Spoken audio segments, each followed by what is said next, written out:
What is up, and welcome to Truth and Transparency. Happy Friday morning, all of you guys listening from the East Coast. It is morning. If you're listening from the West Coast, it is like way early morning. And if you're listening across over in Europe, well, by God, it should be the afternoon for you guys. Let's talk about it. The toxicology preliminary reports are in, and we have cocaine, fentanyl, and THC. What do you guys think about it? Should Jordan Willis, is he lucky that he didn't die? Or should he be charged as in he did something to cause the deaths of his three friends? Hello and welcome to Truth and Transparency. Good afternoon. Welcome to the Transparency. Welcome to Truth and Transparency. Not sure if this is working. Today is not a day to celebrate. But the arrest of Richard M. Allen of Delphi.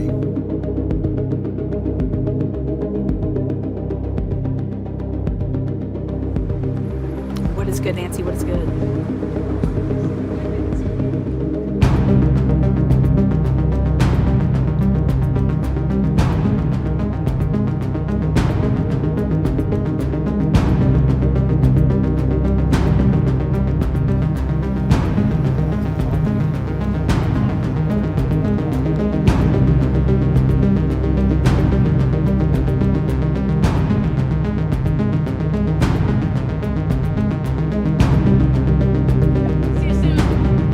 Take care, Miss Vargas. See you soon, Miss Vargas. Paparazzi, stop.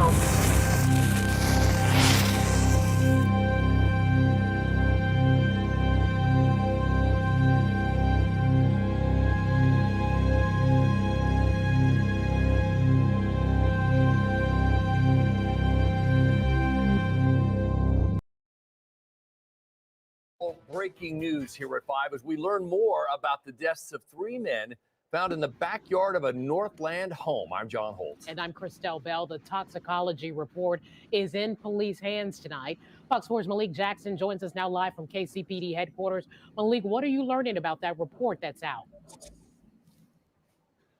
John and Christelle, we have confirmed with multiple sources that the families of Clayton McGinney, Ricky Johnson, and David Harrington were notified earlier this afternoon by detectives that the toxicology report is complete. Now, it is important to note that these reports are very detailed, so what has been given to these families is preliminary. But what we do know is that there were several substances found to be in these men's bodies, including the presence of cocaine.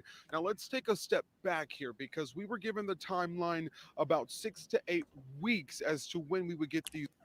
All right. I really don't care about the rest of what they have to say because we're going to do my own timeline. Yep, that's my thing. That's my jam, timelines. Here we go. I'm going to be dropping the link. You guys will be popping in. Don't think I'm being rude, but I'm only going to give you like a minute or two because I just have one question. And do you think, this is the question of the day, do you think that Jordan Willis was lucky or is he guilty? You know, is he a killer? What is your opinion? I'm going to tell you mine. Okay. And I'm going to first start with a timeline though. If I'm going to speak on this, I wanted to do my research. This was a house that Jordan Willis was renting. This was not a house that he owned. This was not his permanent residence. He did not have his mail going to this residence. In fact, he was barely in this house just like a year as far as a rental. A woman had bought it in 2021. Then what I believe that she did was they made some improvements in the home.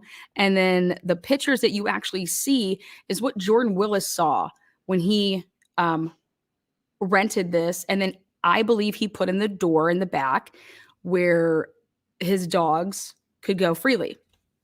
Now, if we listened to what the neighbor said that just had moved in, first of all, News Nation thought it was appropriate to, I guess, interview a guy that does not know Jordan, just moved into the neighborhood, but they interviewed him for the sole purposes that he had the video that showed, hey, oh my God, I started recording because I saw police on my street. And it seemed like it was just like a domestic situation. And then he went to bed. None of the neighbors say that they heard anything, no arguing, no fighting. Okay. But what was interesting that the neighbor said was that beginning on the weekend is when these cars started showing up at Jordan Willis's house, this house, and that those cars were there all weekend. And then up until obviously like what he saw on Tuesday. And then he said that they were even still there after Tuesday. If we look at the video that the guy took on Tuesday, that's what it was like on Tuesday as far as the snow, weather-wise. If you go back and you look at what was going on in Kansas City on Sunday and Monday, it was the same type of weather. Good old Midwest weather. Shitty, cold. But something that really, really stuck out to me is that he said, and this makes sense having cocaine in your system, he said that this wasn't just, I didn't just see these guys as cars roll up, Sunday, at 7, 9. No, there were cars there throughout the weekend, and those cars had stayed there. It was a weekend thing and that they were still there. And that's what, he said, that there wasn't any cars there that whole week leading up until the weekend. And then it became more of like, people going over there to hang out and whatnot. He said he's never seen Jordan, never saw him walk his dogs, never talked to him, nothing. He was more like a hermit from other neighbors that were on the other side that spoke briefly. So with that said, I want to back up this timeline of when people think that people were hanging out at this house. I believe that this started way before Sunday at 7 or 9 p.m. Okay. I believe that this was people hanging out. When you're talking about cocaine doesn't put you to bed. It keeps you awake. Okay. Cocaine is going to keep you awake.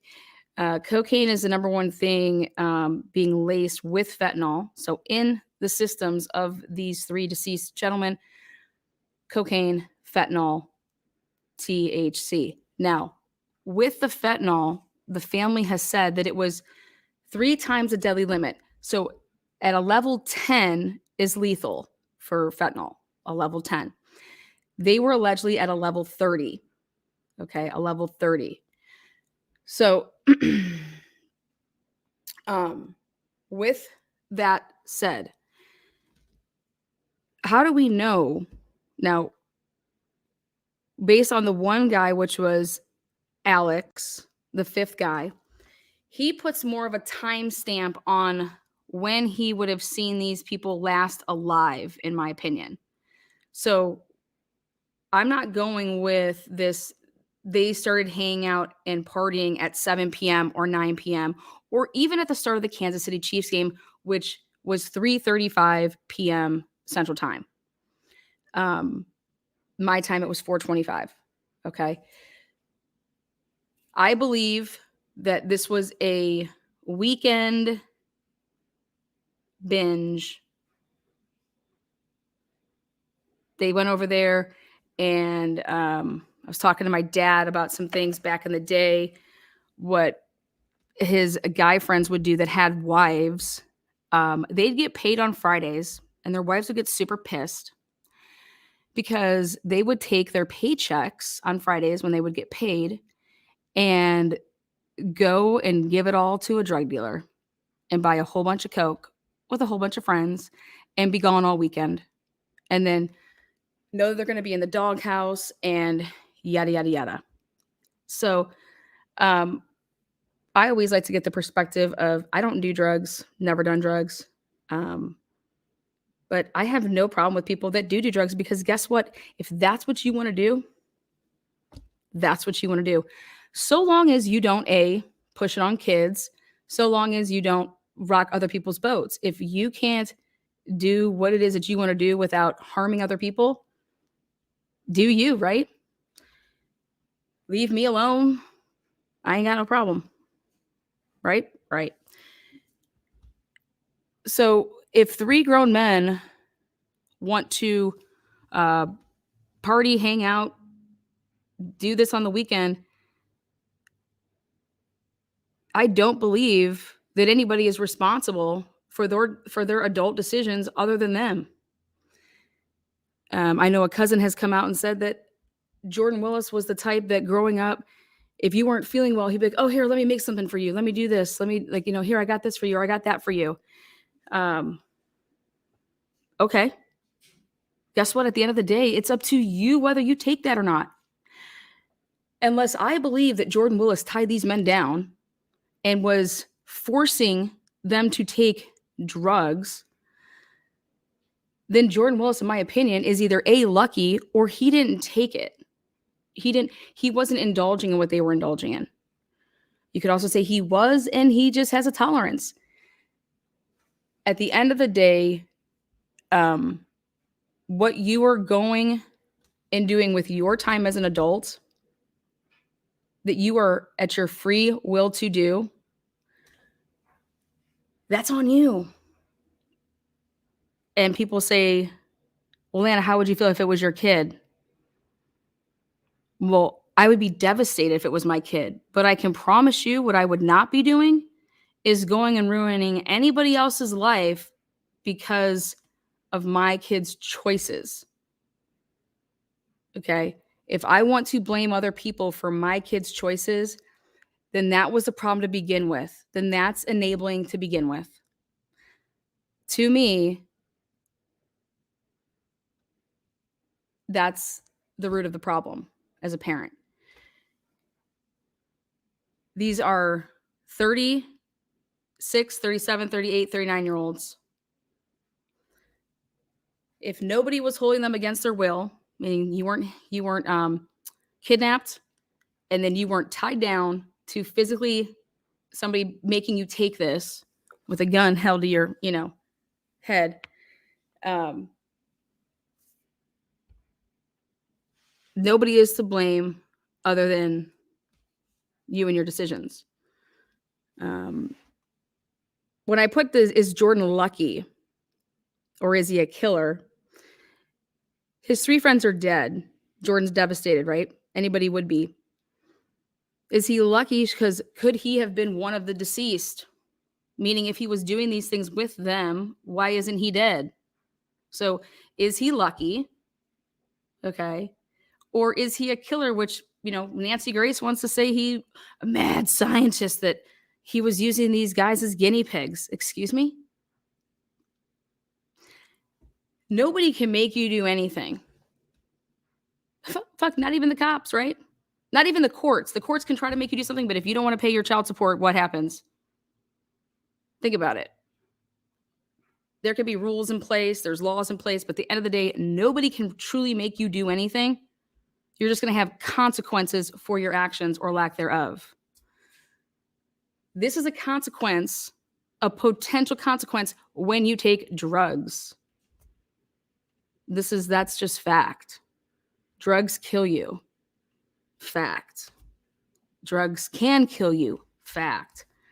You could become addicted to stuff that is addictive, like nicotine, right? So, again, I'm dropping the link because my opinion is that this 100% was after listening to everything as a whole, this was something that was happening not at 7 or 9 o'clock on a Sunday. This was something that when these guys wanted to party, they know who and where to go. Right? You're not going to go to McDonald's if you want to go do cocaine. Okay, they knew where to go to get whatever, and this was their weekend hanging out. I'm just curious of when the guys got paid. When did they get paid? Was it payday? Was anything even purchased? Was it more of that this guy just gave it to them because, hey, you're my friends, so I give you my shit, whatever. But a couple things that I think is truly unfortunate is that anybody that was saying that the cars were in the driveway, there's been no proof to that. And in fact, when you look at the guy's video from the neighbor, I straight up see 2 vehicles on the street. One completely covered in snow, which was a truck right outside. And the other one was on the other side. It looked like it had been wiped off. So maybe that was the fiance, not sure. But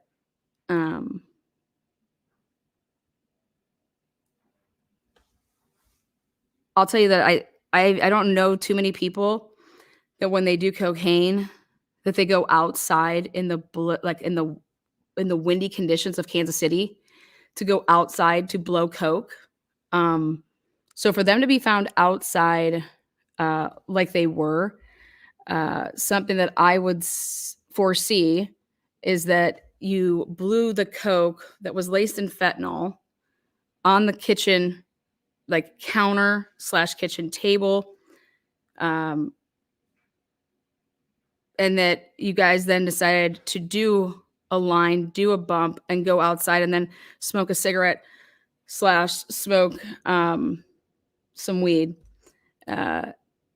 And those 3 guys went and did that outside. And then that's why they were outside where they were. That's what I stated from the beginning. It looked like they went outside to smoke. I'm curious to see the autopsy to see if they're going to say what, in fact, if anything, attributed to them dying.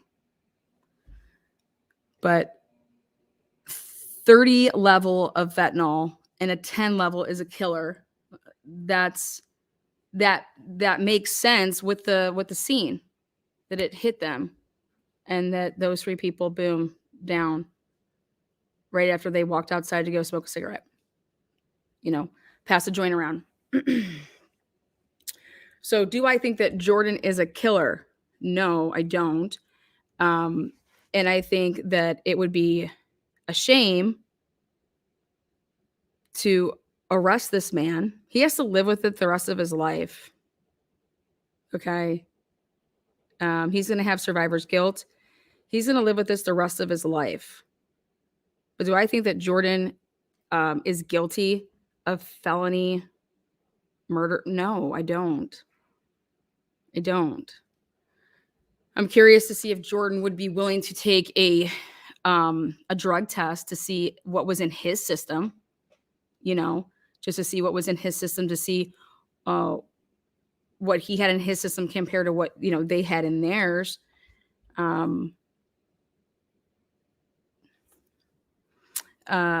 Love you, Lana. Don't agree with you on this one, though. He acted guilty. He lied multiple times through his lawyer. See, that's the other thing is I don't believe that he lied through his lawyer. Okay. I don't believe that his lawyer should have ever been talking.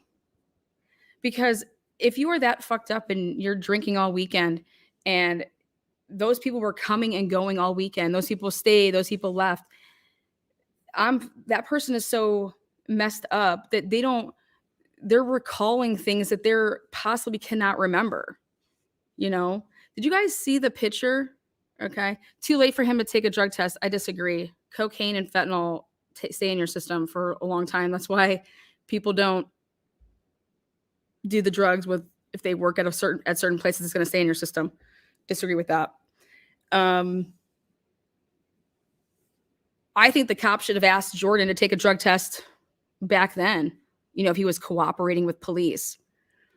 Look, 2 days. Come on. He knew, Lana, please. I broke that down, the house. And I think that it's really important to go check that out. As far as where the bodies were, where his room was, I broke down the whole house and I broke down what type of blinds they had and things like that. So I think if the police were doing their jobs in the beginning, he answers the door in boxers, no shirt on. Okay. Holding a wine glass.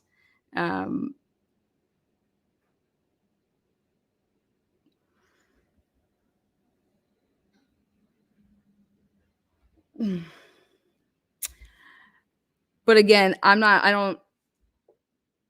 if it comes out that he had something to do with their deaths, like I said, sure, charge him. Then everybody should start getting charged when anybody's doing drugs. Everybody should be charged with attempted homicide. I want to see a lot of attempted homicides, conspiring to commit homicide. That's what I want to start seeing then. People going and partying at their own free will. People die, and we want to blame somebody. Well, then start charging people with conspiring to commit homicide because you're talking about, let's all get together and do drugs later. Okay.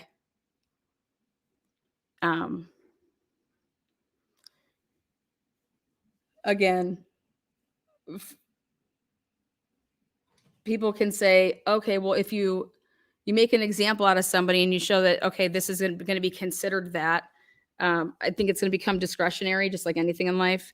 It's going to be but why were the cops so adamant right away that there was no foul play involved? Maybe because Jordan told them we were all doing drugs. Maybe because when the cops were there was drugs all over the place. Okay. But Jordan didn't even get arrested for, nothing. But then again, maybe the cops didn't arrest him because they truly had nothing to arrest him on until certain things would come back. And they're telling the families that finally after 3 weeks to say, hey, be patient. We're waiting for this. We're waiting for this. We can't give you too much information. And then you go and talk to News Nation. So, but I think we really have to look at this and truly what it is. And these are adult males, 36, 37, 38 years old, that these are their life choices. If Jordan provided, Jordan will be charged. Plain and simple, it's the law. Okay. Well, then they better start subpoenaing and getting some search warrants on all their communications if they haven't already done so. Because you're going to have to prove that. You're going to have to prove that, well, I had the drugs here and they just took them. I was alive because I didn't take the shit, But you got grown ass men going there. And so I really want to talk about this timeline because I think the timeline will more like show what truly was going on there. But then again, this is my opinion. This is my opinion. And that's,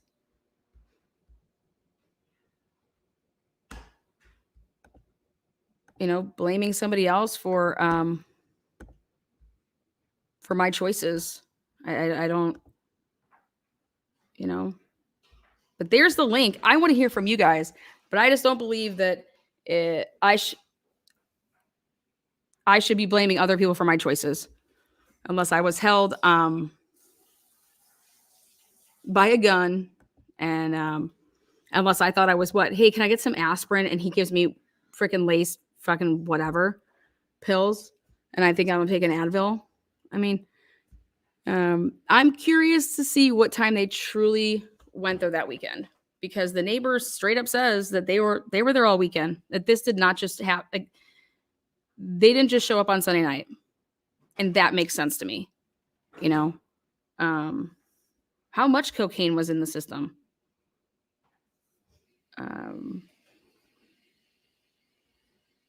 They want to talk about how much fentanyl was in there. Well, the way that type of fentanyl gets in is I think you're doing a decent amount of something.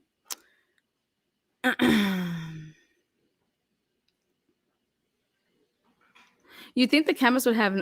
You would think that anybody that does drugs would have that. Think about that.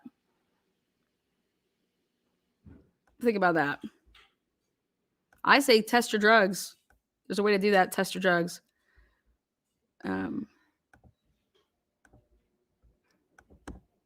But I think that all the attention that this got, for me, I think that there should be a lot more attention on missing children, where we can actually do something about it instead of,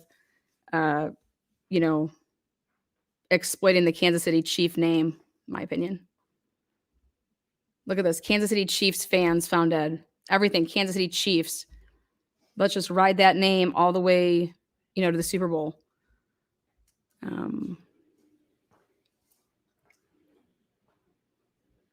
Yeah. Oh, yeah. That's definitely happened there. Dreaming of blue skies and sandy beaches.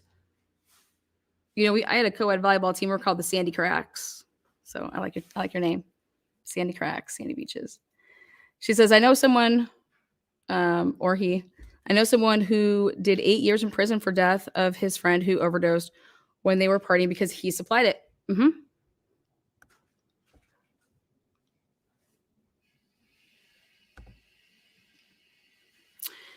Grown men made bad choices. It happens. Yeah. And I think both of those lawyers should just shut up because you're talking to people that were totally incoherent. You like that, Sandy Cracks? Yeah. Look at D&E. They got all the way away with it, you know?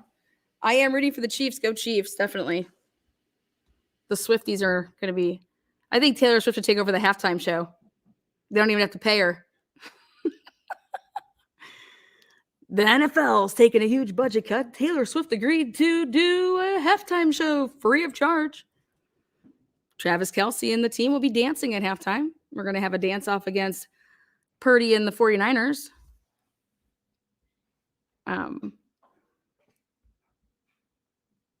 Different states, different laws, different strokes for different folks. NFL doesn't want this, hence quiet authority. Yeah, I mean, I don't think it should be. I think that go look through my stuff. I'm a Kansas City Chiefs fans. 3 Kansas City men found dead at friend's backyard. His house, he allowed drugs into his house, and I can't see him not knowing there's 3 dead bodies in the backyard. He should at least be charged with negligent involuntary manslaughter.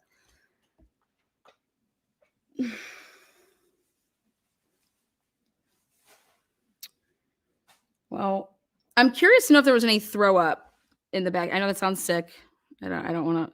I'm curious to know if there's any vomit outside in the backyard. That hasn't been talked about.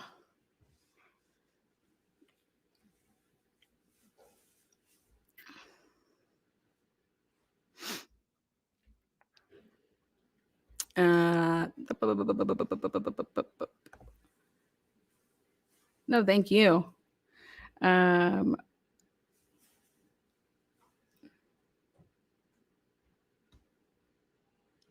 Ashley Banfield was like, yeah, maybe we can get into their phones and see who was bringing what party favors. If the cousin said, we all know what happened before the talks even came out. He said, we all know what happened that night. They all know who to go to if they want to do that type of stuff.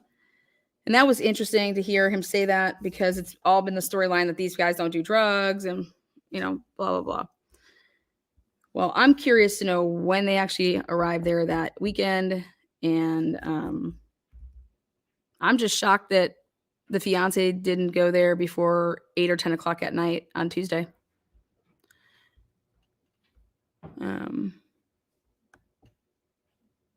Fentanyl is what it's about. These dudes weren't morons. Well, you don't know if they're morons. I think anybody that does drugs I think you're a moron. But I love you. But I can still, you know how many of my friends I love, but I think they're fucking idiots. You guys, that's all that's in drugs right now. Fuck, they're lacing marijuana with fentanyl. Fuck that, man. I'll stick to my twisted teas, some Jameson, some vodka. Until I get wind that people are dying over freshly packed vodka bottles that have been laced with something,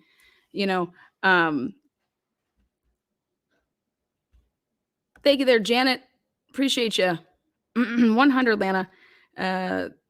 My ass would have been there that night if my man wasn't home. Yeah, or early the next day. Also, again, I think it's going to go to show, did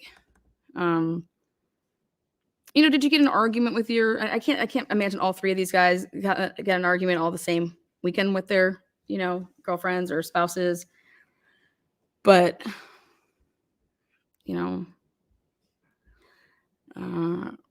because he had cleaned it up. Well, we don't know that either. That's speculation. Overdose will not pay out from life insurance policy. What I'm starting to wonder is I wonder if life insurance policies are going to stop doing the whole like, if there's drugs in your system, should a life insurance policy pay out? Versus, what if that was just a contributor in your death? They're going to try to push that they froze to death. I don't know if you guys have been, watching lately. These reporters are trying to push the narrative that this was just a contributor and that they froze to death. So I'm curious on that. Good morning, Boston. I love when dealers say, I don't do fentanyl. I mean, unless they are making their own and they know that it's not getting lace cut or anything like that, I don't think they would know what's in the drugs if it's a middleman.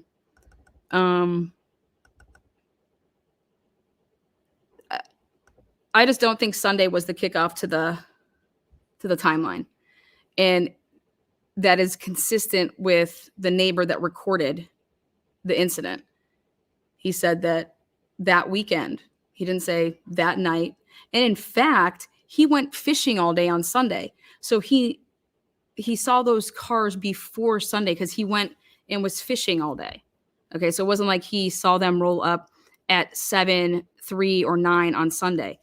Listen back to that dude's, and I'll even play it again because I just think it's like the weirdest, most awkward interview of all time. It looks like an SNL clip, to be honest. They both are just looking at each other like, is it my turn to talk? Is it your turn? Like, what's going on?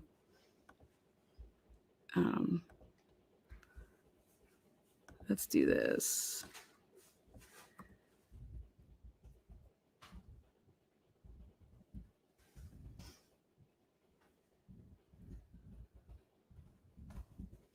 Ashley Banfield wants to, neighbor says there's no way homeowner didn't know. I want to get his report though. Yeah, right here. News Nation. Look at this title. 15 hours ago.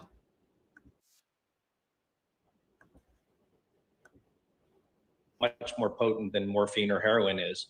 Fentanyl, depending on the route by which it's ingested, can work immediately. Right here. Or if it's ingested orally, it can take a Dr. Jeffrey Swisher, chairman of the Department of Anesthesiology at California Pacific Medical Cold Center. weather Dr. Swisher, killed thanks Kansas so much City for joining Chiefs us. fans. So we're still awaiting what the results of these toxicology reports are. We heard possibly cocaine. There's a lot of people who've been focusing. Nobody wants to say the word fentanyl on the air. Look at that. 15 hours ago. That was the title. Nancy. Aw, you get a membership. No, you get a membership. Everybody gets a membership.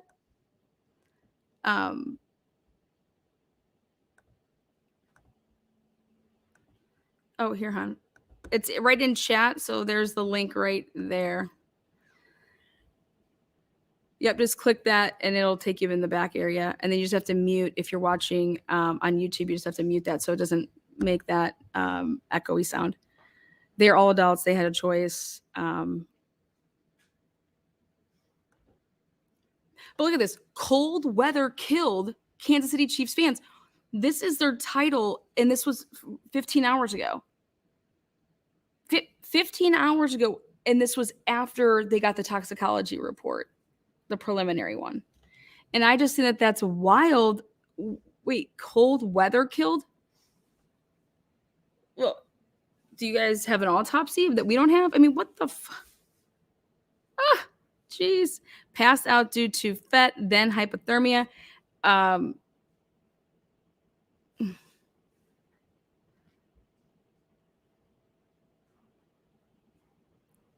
It's just wild. It's just wild to me. But let me go to that interview again, like I was doing when I got totally interrupted by Nancy being amazing to everybody. Nancy. Love that name. That's my mom's name. Kansas City Chiefs fans found a neighbor video.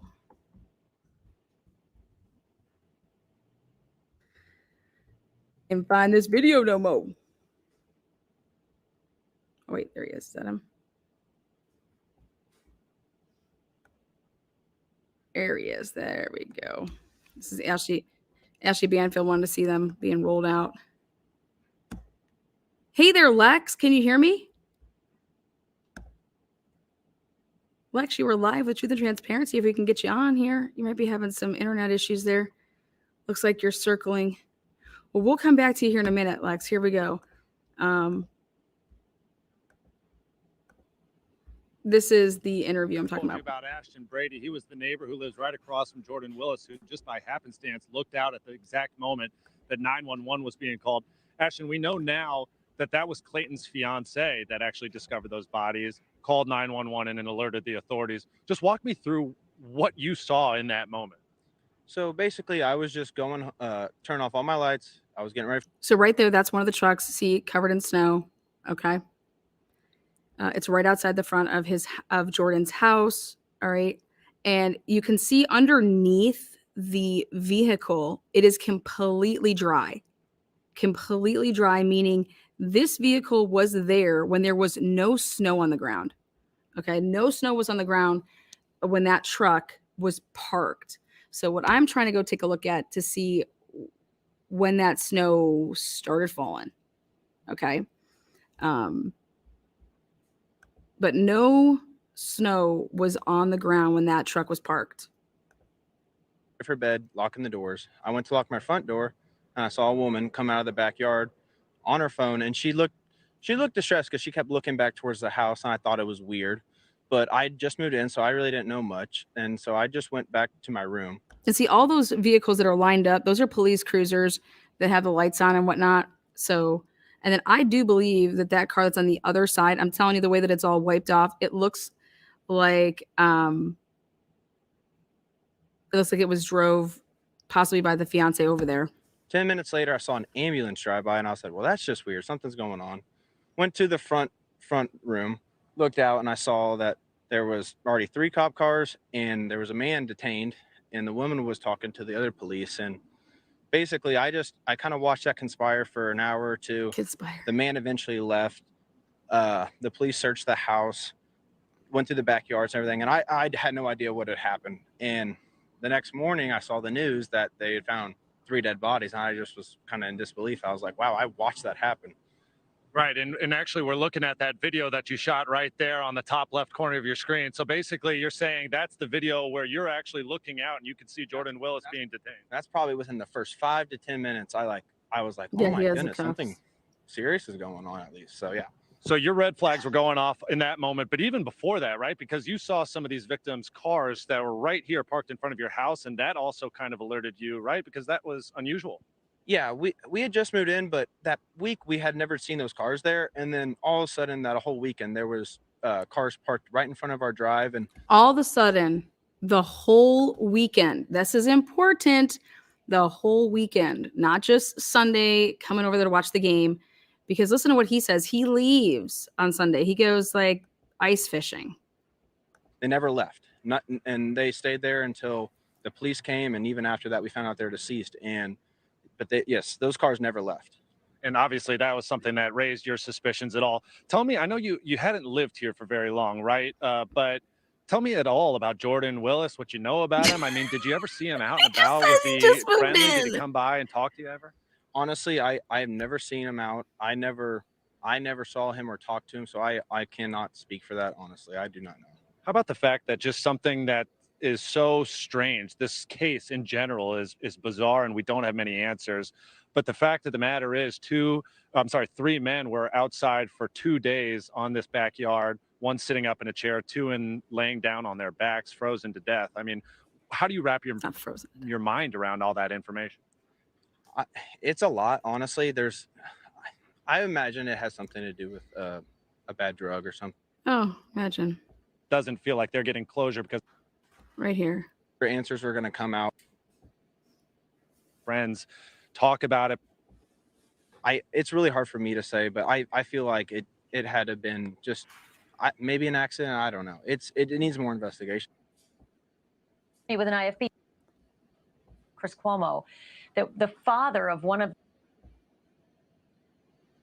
wondered if he saw gurneys come Here we go. out Listen to this. with 3 bodies, or if he saw something unusual in the position of the bodies that were brought out of the house. Sure.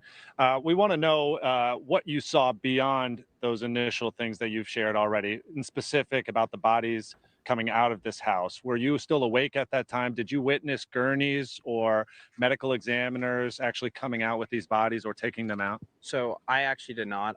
After that, everyone kind of cleared out. So I didn't know what had happened. So I just went to bed. I thought it was just a misunderstanding or something between a wife and a husband, but that wasn't it at all. So I went to sleep, went to work the next day. And when I was at work, I got an email or a message from a friend, sending me the picture of the article about the dead people. And I was like, oh my goodness. So I honestly did not see an ambulance actually gurney anyone out or anything. What do you remember about the conditions during those days here in Kansas City? Listen. Obviously, these bodies were found frozen. Do you remember it being cold, freezing? Obviously, you saw this woman talking on her cell phone at night, 10 o'clock at night in the winter weather. And so that raised your alarms. But what do you remember just about the temperatures or the weather around that time? It was cold. It was really cold. I'd gone hunting that Sunday and we hunted a pond and we actually had to put pretty much an ice Right pop there. in there to make the pond open. So I mean, if that's Okay. He went hunting that Sunday. Okay. So he is talking about these cars. They were there before Sunday, guys. Then he goes hunting on Sunday. I'm actually even going to try to get this man on because if you don't ask the right questions, like he had him right there when he says that he saw all those cars and he should have just kept on. Okay. Oh, they were there earlier than, Sunday. And then it's going to prove my point, which this was a weekend thing. They didn't just show up at 7 o'clock or 9 or even 3 to watch the game. That's not what happened here. Sorry. Let's see. Oh, Lex, come back. I thought I just saw you there. Hit the button again. Hit the button again. Again, I want to hear from you guys. I know my opinions. They're in my head. You know what I'm saying? But in my opinion is just you're an adult unless somebody, if you're going to sell to kids, I don't see here is a sale type of transaction. I see friends hanging out and they've known this guy since high school. Okay. This is not something, everybody knows each other and they're all very, very close friends. So do I think that Jordan got lucky? I think he lost 3 of his friends. I think that he's going to feel guilt the rest of his life. He clearly put himself into rehab. But I think Jordan is more of like a huge alcoholic, to be honest. Hey, Lex, can you hear me? Are you there, Lex? Are you there?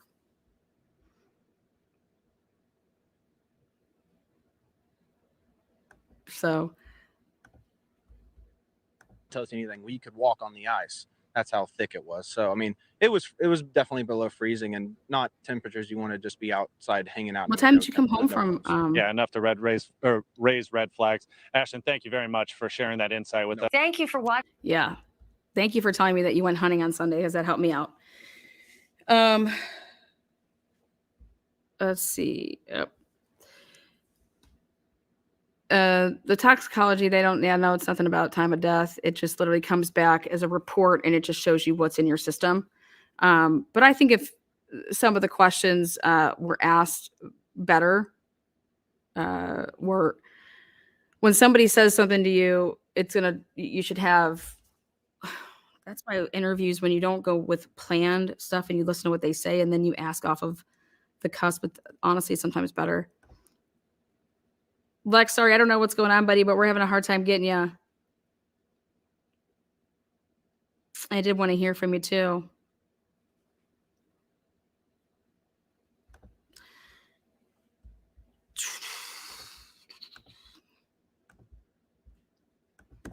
Again, I don't believe that Jordan is a killer, a murderer. I don't think anything like that. I think that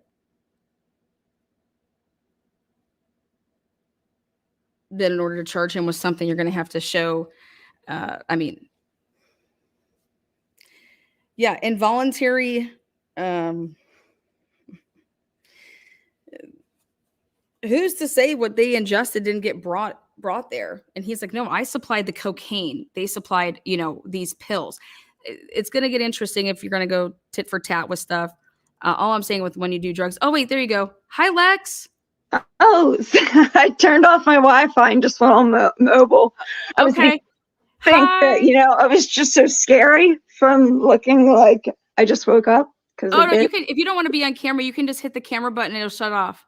Oh yeah, I really don't care. I'm like, Okay. I'm like, Well, I don't know. I'm like, hi. I don't know anybody. So yeah, sorry everybody. No, you're fine. Sorry that it was taking so long to get you on here, but I'm glad it worked. So welcome. Yeah, no, it's me. I'm out in like East Bumble F. No, you're good. You're good. So what do you think? Like, what do you got? What do you think Jordan's lucky? You think Jordan should be held responsible? What do you think would need to be proven to hold Jordan responsible? Well, I'm sure that it really does vary state by state, truly. Yeah. My best friend, whatever, is a defense attorney. And so I'm like, any side I ever take,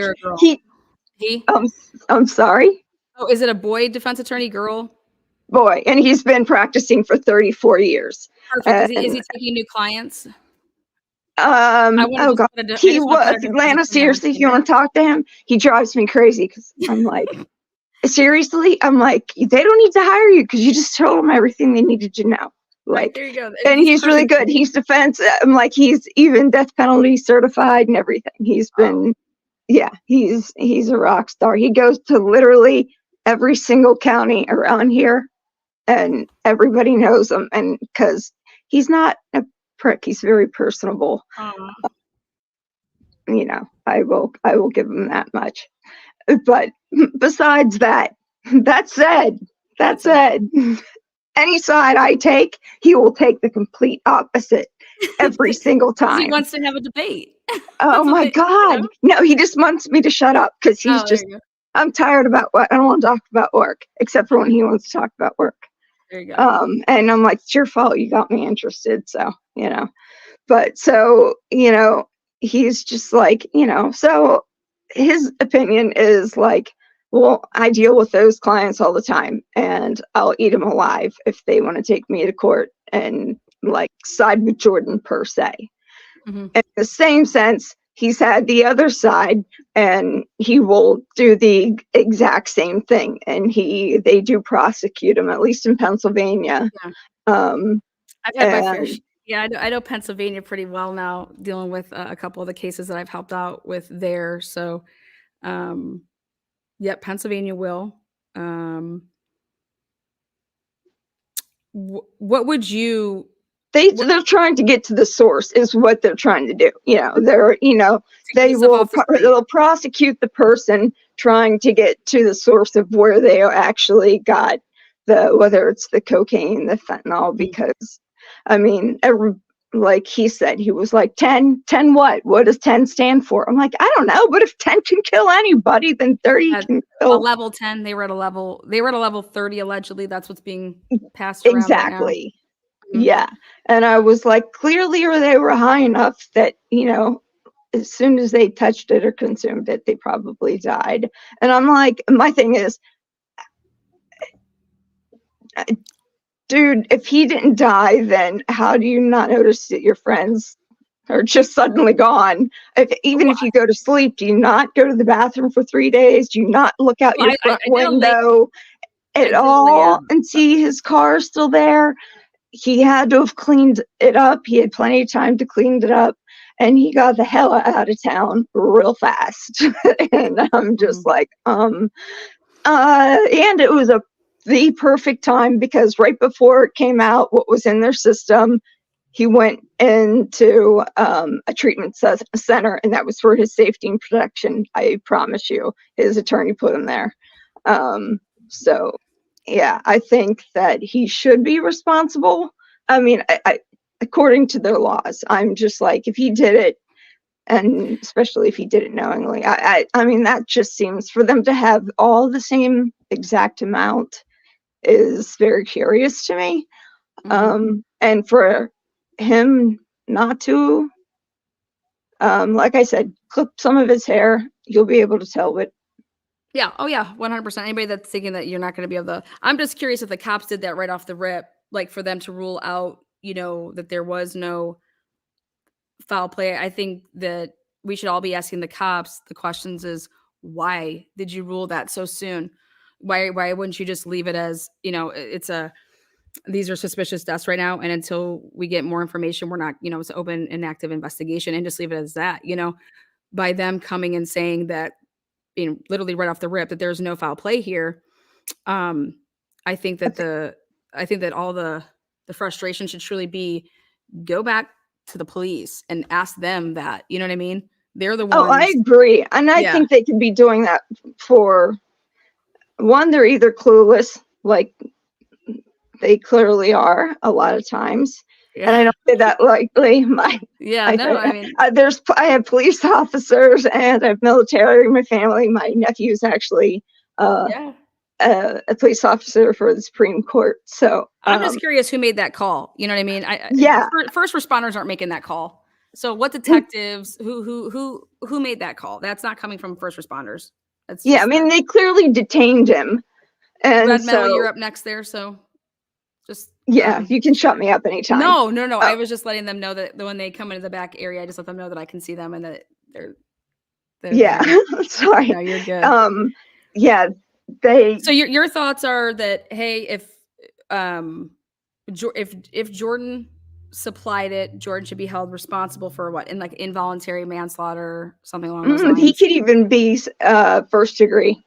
He could even get held to first degree manslaughter or first degree whatever, and get the death penalty because he knowingly and willingly essentially planned it out, knowing he was giving it.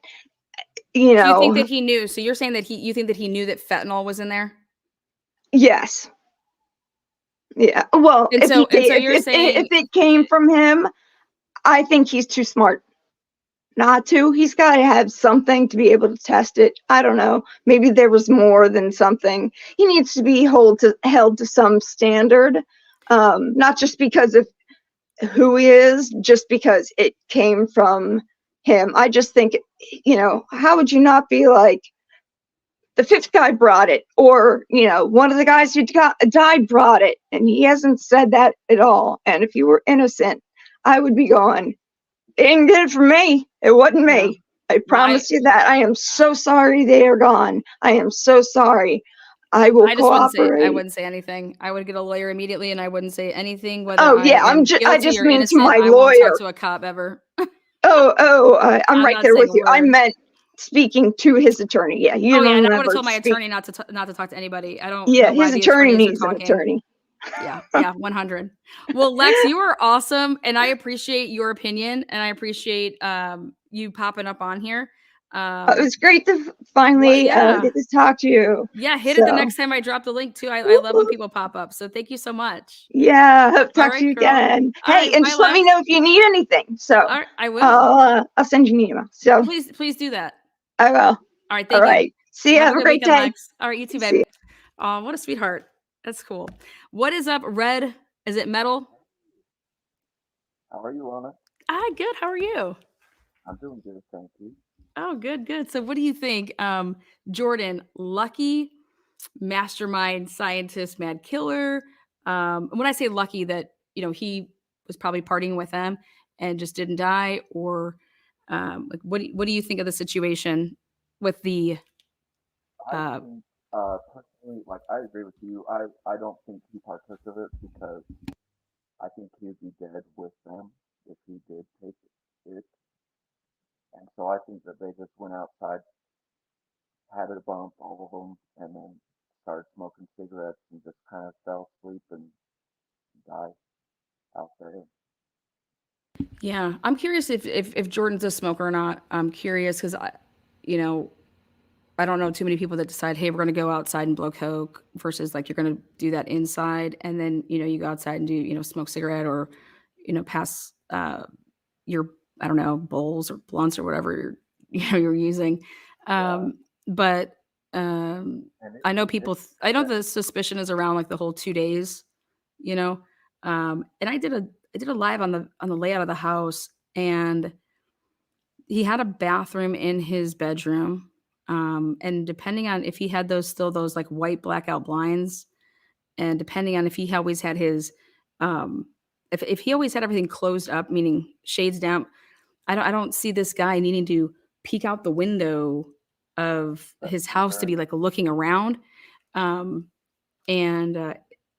I looked into Jordan's background, and he has DUI. He had 2 public intoxications that got dismissed. So Jordan is a huge drinker, no doubt about it. He answered the door in his boxers. I mean, no shirt. Who does that when they see that it's the police? Yeah. I don't know. No, like, yeah, I'm with you. I don't think that he went outside. I think the blinds were down. You know, I definitely wouldn't leave 3 bodies back there, you know, just chilling for anybody else to find. Like, it just seems like he was completely unaware that they were out there. Yeah. And I'm curious to know where the cell phones were, you know, of these guys. And then I'm super curious to know why anybody wouldn't be showing up on Monday at all, then Tuesday, and then no one's showing up until Tuesday at, like, you know, that guy recorded at 10 o'clock at night. So I could just tell you that if I live with somebody and they're not answering my calls and they don't come home, I mean, one night, like, where would I possibly think that they are, you know? Yeah. And then I'm just gonna, and if I call that person, I can't get a hold of them, like where they said that they went, which how do I even know where they went? It just seemed like that this girl didn't even really know where her man probably went, because then maybe she would have went there on like a Monday morning. Until she like had to track down. So I'm just curious on that whole, I think it was like a weekend thing. I don't think that these people just started partying on Sunday. I think it was something that started, and what leads me to believe that is totally the neighbor saying that, you know, all week it was quiet, and then the weekend came, and then people started coming there and parking there, and you know, and then these cars never left. And he went, you know, he was gone all day Sunday, you know, hunting. So when he would have seen that, in my opinion, is on Saturday, like the coming and the going, and then Yeah. And he didn't clearly watch the Kansas City Chiefs game. He went hunting. And then also, you know, like, it sounds like Jordan, it sounds like he's in deep regret, you know, and maybe sees that his drinking and whatever else has gone too far, you know, and he's trying to change his life around, because that was 3 of his friends. And I think that's a big life-changing moment for yourself. Well, I appreciate you popping on here and telling me what you thought, buddy. Yeah, I definitely want to come on again, because I'd Yeah. love to talk about Idaho 4 sometime. Absolutely. Absolutely. The Idaho 4, absolutely. Please do that. I'll be doing a big live on it on Sunday night. I'm doing a complete timeline recap based off of some of the Linda Lane stuff that I've been working on. So, yep, definitely pop on either this weekend or next week. We'll be doing a lot of that. Okay. All right. Thank you, honey. All right. Have a good weekend. Aw. See, I love all of you guys. Brains. What's up, Heather? One, Dimple. What is good? Good morning. Good morning. So I just want to throw this out there. I just think it's like everyone keeps talking about how do you not find bodies for so many days? Mm-hmm. If you're not looking for something, you don't see something. So like, oh yeah, in my mind, if he went to bed and just thought his friends bounced and the night partying was over, he's not intentionally, or, you know, who's looking out the windows and being like, oh, my friend's car is still there. Oh, are my friends in the yard? Like, he thinks they're gone. I don't, like, if someone came to my house and they left, I'd be like, okay, they're gone. They left. They went home. Mm-hmm. Well, also just depends on how, like, what type of state he's even in to be, like, they went hard all weekend, you know what I mean? And he's hungover, has probably a headache. He's like, yeah, he probably didn't leave. And when he maybe left, to go, like I said, he doesn't have to leave his room to go to the bathroom. So he has a bathroom in his room, a shower. He has that whole master, depending on how close they were up against the wall. But Also, if he has this fan on in there and he couldn't hear anything and what have you, yes, you have to eat and stuff like that. 100. But But I mean, when I go to my kitchen to eat some food, I'm eating food. I'm not. I mean, I don't know. I'm not looking out the windows while I'm cooking 100. food. I could be different, but Mhm. I haven't been in my backyard in like 3 months. And I mean, I live in a state with snow. It's just like I don't know, you don't hang out there. It's not something you do in this type of weather. And his room was in the back, so like he's not even able to be like upstairs looking out the window of the front. Like that's just not how the house is for him. His room is in the backyard. And then if he has just blackout blinds up there, okay, why would he be looking out the window to the back? I mean, the only way that I would need to be looking for somebody is if I'm in my house, I come downstairs, and on the kitchen counter, I see a set of keys, I see a phone, okay. I see they would have already had they should have had their shoes on when they went outside, so like there's not going to be any shoes there. Don't know if they had jackets, even on, if they even wore jackets over there. But if these guys came on a Saturday, even like on a Friday night, and they were just there all weekend, okay, and if they're coming and going and whatnot, and that's normally how it would be whenever they all hung out, because that's who they do their binging with. Then to me, even if I did see that stuff, like if it's normal for those guys to ever spend the night and pass out there and go into other rooms, I mean, I don't think that this guy was with it. I think he went downstairs, probably made some ramen noodles and shit like that, got his water out of the refrigerator, and this guy's straight struggling. Because I will tell you this, why wouldn't he? What is he going to do? Let's say that he did see them. Okay, he's going to say to himself, okay, let me clean all this stuff up and just not answer my phone and just wait there and wait there and wait there. And then when somebody comes, I'm just going to say I didn't see them. Like that's what his master scientist plan was. I think he had better opportunity if this was on purpose. Like if you were trying to do that, you'd hide the bodies better. You have a huge garage in that house. You have a huge basement. So even if you were trying to cover something up, I don't think you would. Why would you just leave them there?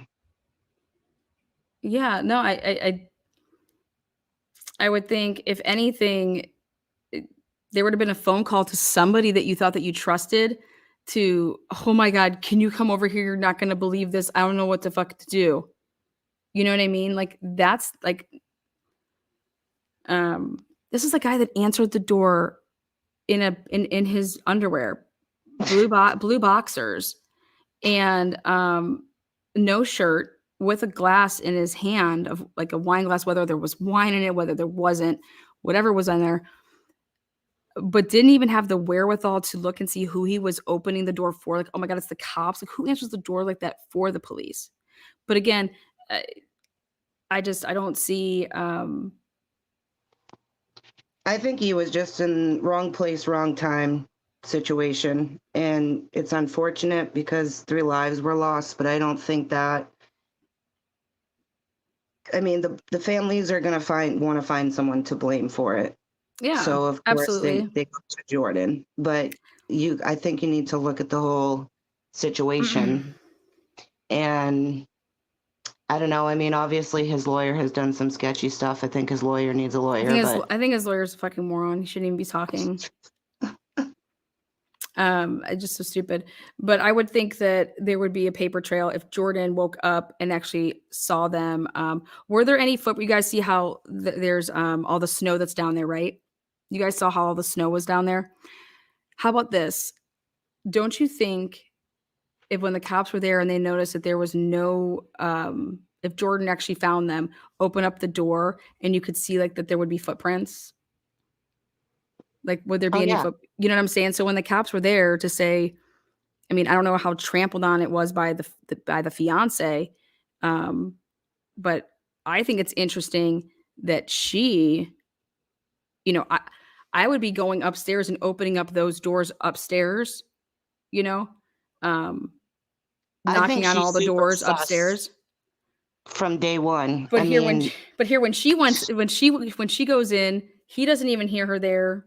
And she's going around and she goes to the backyard. I just thought that was interesting because I would be thinking when I walked in there, and maybe what alerted her to do that is because she looked around and saw, wait, there are no there's no tennis shoes, there's no boots here. Where like she pulls up, she sees their two vehicles, right? Okay, she knocks on the door, no one's answering. Then she goes to the front window, which is part of the garage. I think she tried to get in there because the screen was off. Then she walks around and allegedly goes into the egress window. Not, then when she gets in, she said she was yelling, but he didn't hear her. But she never goes upstairs. Okay. And but she goes outside. If you go to someone's house and you're looking for your spouse and you're trying windows and doors to try to get in. Well, if I saw that their car was there, I would call the cops as soon as I was knocking on the door. And like, I would call the cops right away if I couldn't get in. The entire house before going into a window, like it seems to me a normal person would be like, yeah, but the fence was so tall, like unless you got your car, pulled it all the way up there and backed it all the way up and then stood on your car to like look over the back, that girl's not seeing over that fence. Okay. That's why I laugh when these other neighbors talk about what, his house looked like, that he had that slider, and dude, you couldn't see that. So you're just going off of searching online. Like you can't see what Jordan does in his backyard. None of his neighbors can because of that privacy fence. Like that's fact. Like look at this fence. It's huge. It's tall. So, I mean, I'd be calling the police when I couldn't get in and I saw that his car was covered with snow. So therefore it hadn't moved. I'm saying the way that my brain works, when I first of all, I wouldn't be there on Tuesday night at 10. My ass, but see, this is why I don't think that she knew where he was. I don't think that she knew that they were at Jordan's, because then why wouldn't you go there a hell of a lot sooner? Yeah, if he wasn't home, that you're looking like, why are you 2 days later? That for me is what. But so when you end up getting there, knock on the door, no one's answering. But I see my man's car and it's covered with snow, so it hasn't moved. And it's covered with snow. Not even attempted to go, unless, again, I don't know if his was the truck, whose car was what, but I would go to the car, move the snow in the front just to make sure that he wasn't in the car. So I would like brush off the front window at least to look in the car and make sure that he wasn't in there. When I'm knocking on the door, ringing the doorbell, no one's answering. But the other thing is if I see his car there and it's just parked there and no one's answering, now do I agree, or do I think rather that, okay, he left his car here. Where the fuck did he go with Jordan? Where are they? I would think that they're not there unless I'm able to see Jordan's car parked in the garage, or if Jordan's car was parked in the driveway and I know what he drives. But by just having those two cars out on the side of the house, okay, on the road covered with snow, and they're not answering, I would think, okay, their cars are here. Jordan was the driver. You know what I mean? Do I really think that they're hiding from me in the house? Do I think that they're dead? Right. If I'm thinking that they're dead, then there is no way in hell that anybody should ever be going out online that's a family member and saying that these guys don't do drugs, because why would they be dead? So this is how my brain would think. Like I'm knocking on the door, nobody's answering, not even Jordan. Okay. And then I'm thinking to myself, okay, probably Jordan doesn't want to get involved, but my man's car's here. Okay, where did they all go? Then I would be calling people to say, okay, I'd be calling other people to say, hey, so-and-so's car's here as well. His car's here. No one's answering. Like, where else could they have gone? Do you think that Jordan, but so she got in, didn't I go think the way upstairs, didn't go upstairs. Jordan doesn't hear her allegedly.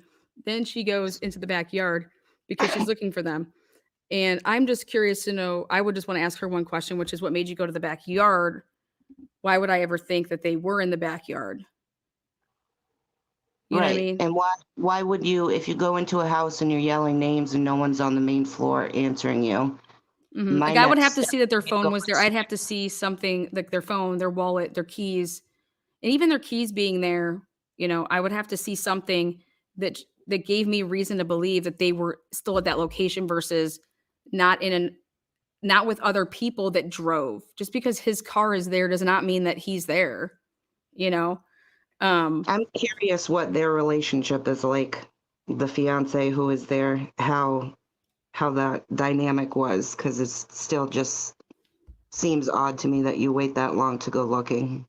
Yeah, you wouldn't. I mean, and if you do, I was under the impression they lived together.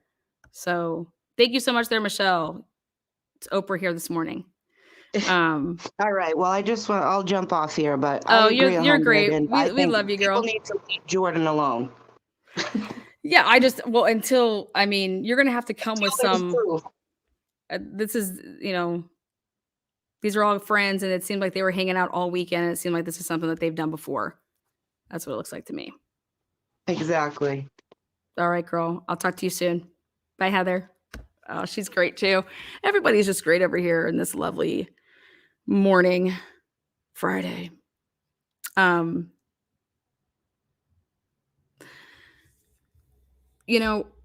me, it's a lot more believable for a guy to not look out his back window than it is for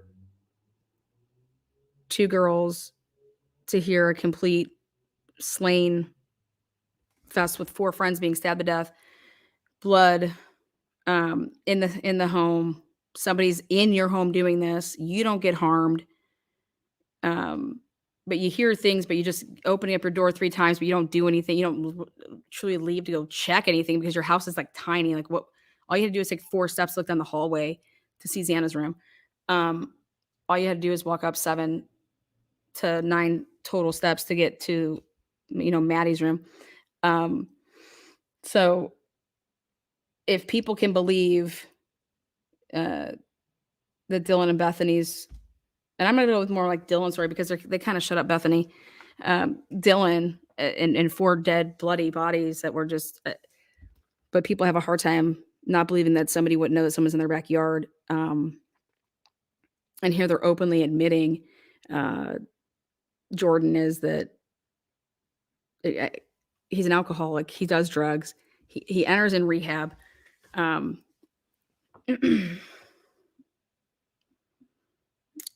What seems to be is an accident, a horrible, horrible accident. But it's also a consequence of when you take drugs, like that's what could happen, to hear.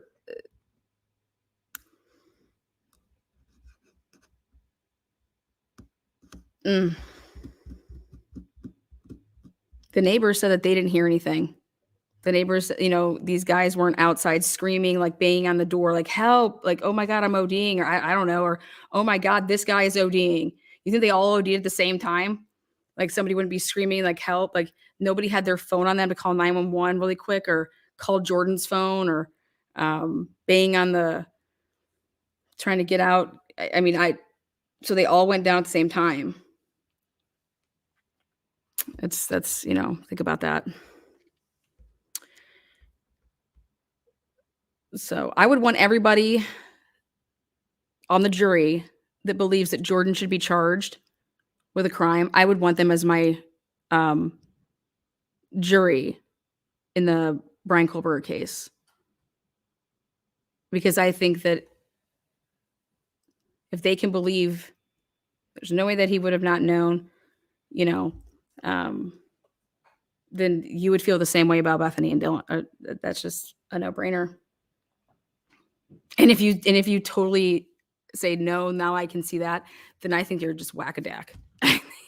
I think now that your logic is just Wait a second. No. So that's just my opinion. Yeah,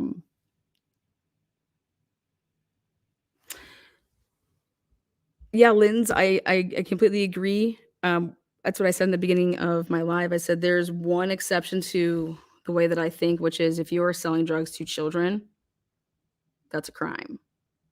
And I think it's a hefty crime, in my opinion. Leave our kids alone. You want to fucking take drugs, you want to put stuff in your body, you're an adult, that's what you want to do, go ahead and do it. You sell to children, you get children to sell for you. Fuck you, you're a piece of shit. You don't mess with old people, you don't mess with children. You don't mess with women. There's like, what are we teaching our kids now? Like, what happened to the old roots? You know what I mean? If you see somebody getting picked on, you don't pick on that person with that person that's picking on that person. You stand up for the person that's getting picked on. So these are just things that you're, as a parent, I just believe that you're supposed to, teach your children. And if we would, I think that the place that we live in would be a better place.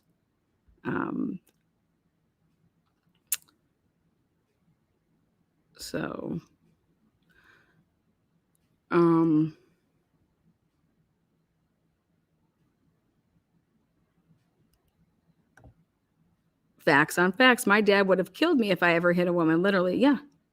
Or if you're like a guy, what type of a guy like openly uses the internet to pick and bully women? The same guy that has no problem hitting a woman. Right? I mean, you see women act like catty fucking bitches, right?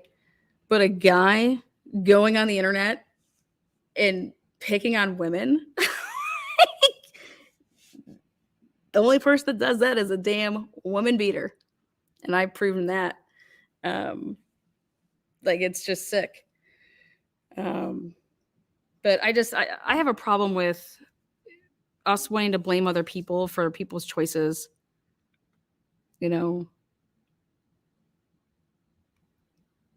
If these guys chose to go and have fun and party and they just took a little too much, then there's, everything is laced in fentanyl. Like, that's just everything. And like I just told you guys, so the time comes that if I believe that alcohol could possibly be laced with something, like, I'd be an idiot to drink that. Like, I don't do drugs, so I don't, but I don't judge either. Like, if you want to do that, do that. But I can choose not to be around you, and you can't get mad if I choose that. Just like I'm not going to not like you because you do drugs. I'm just not going to be around you when you're doing that.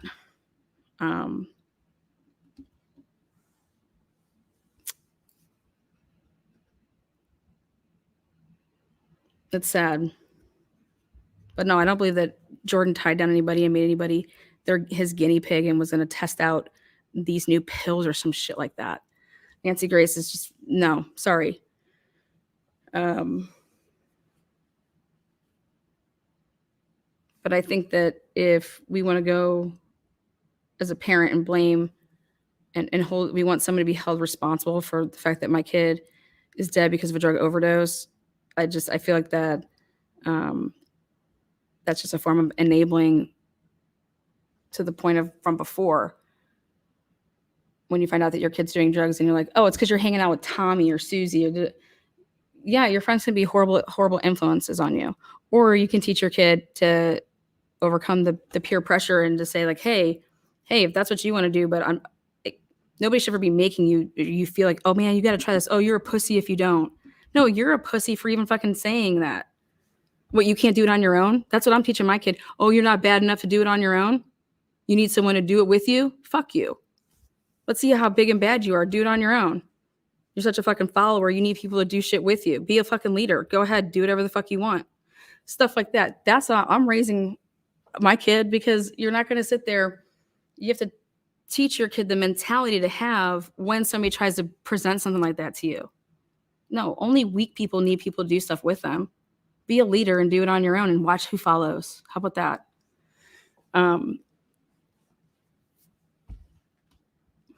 We just need to go back to the old school ways of life.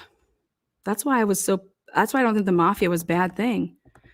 Because now we just have the mafia, but it's in the form of the FBI. So it's just organized. What is up? What is up? So yeah, you sell drugs to our kids. I think that to me is way worse than partying with your friends and somebody dying. I think that that's attempted homicide, right? Because I'm selling you something that has fentanyl in it. Is that attempted homicide? So hi.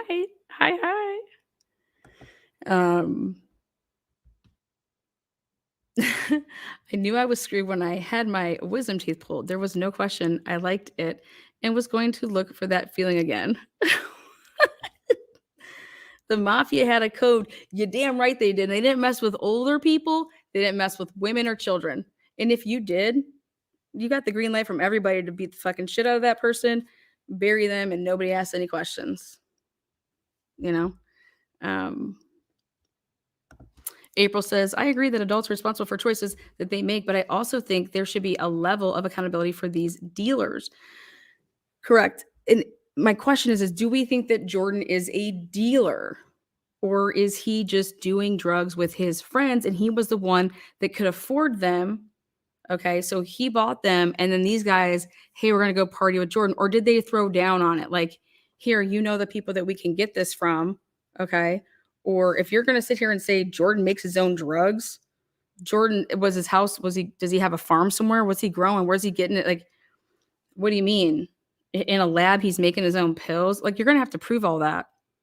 And if you can prove all that, and Jordan is 100% manufacturing drugs, that's different. He's manufacturing and then selling, you know what I mean? Like, that's distribution, manufacturing. It's a whole different thing than what we're talking about here. We're talking about 5 dudes hanging out, possibly more throughout the whole weekend. And it makes sense now when they're talking about there were 6 or 7 people there at one point. Yeah, because I think they were coming and going all weekend. But what we're talking about and all we have right now is friends dead that were hanging out and people took too much drugs. Show me that there was some operation that Jordan's involved with, and fuck yeah, let's go get Jordan. But more importantly, let's go get that operation. That's a totally different beast. Crystal, I'm a nurse who deals with fentanyl daily. If they mix cocaine and fentanyl, they most likely died from. Yeah, you're gonna have to come here and say those 2 words together. Ventricle. Cardia. Tachycardia. You guys want to hear a funny story? This morning, on our way to school,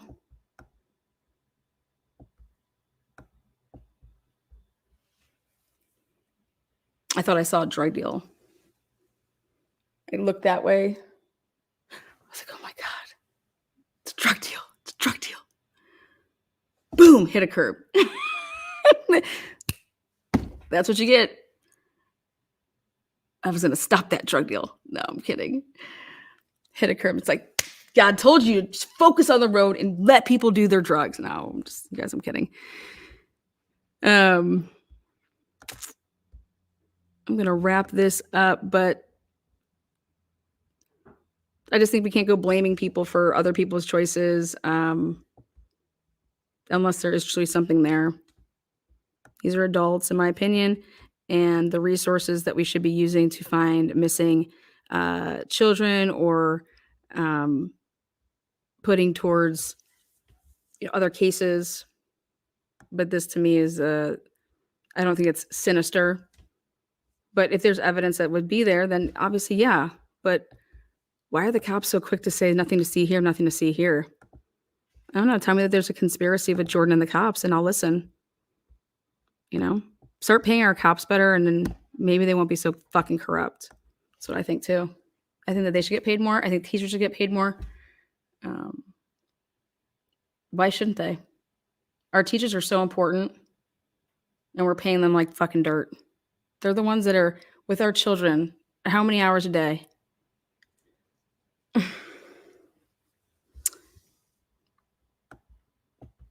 you got people that are, you know, risking their lives for us daily as cops. And, you know, I think that we should pay them. I think that when you pay people more, you can expect more and you can go get, you know, the best candidates, not people that are like, I'm not going to go to college. I'm going to just go into, you know, the police academy.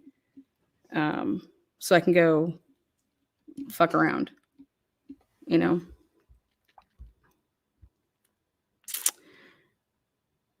Again, thank you guys so much. Join me tomorrow night.